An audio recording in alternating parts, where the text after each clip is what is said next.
খাবি তো বিস্কুট খাবি? দাদু দিত বিস্কুট, দাদু দিত।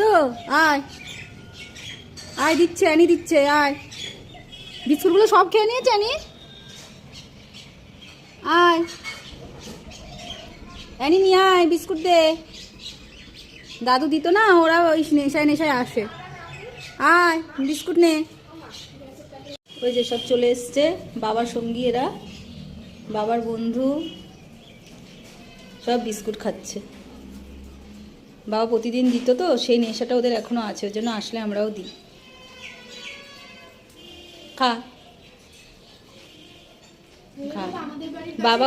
বাবা ঘরে থাকতো, আর ওরা এসে ঠিক এই গ্রিলের কাছটায় দাঁড়াতো, দাঁড়িয়ে মাথাটা উঁচু করে, পুরো মানুষের মতো মাথাটা উঁচু করে ঘরের দরজার দিকে এরকম তাকিয়ে থাকতো। আর দাদুকে আমি বলতাম, ও দেখেন আপনার বন্ধু চলে এসছে।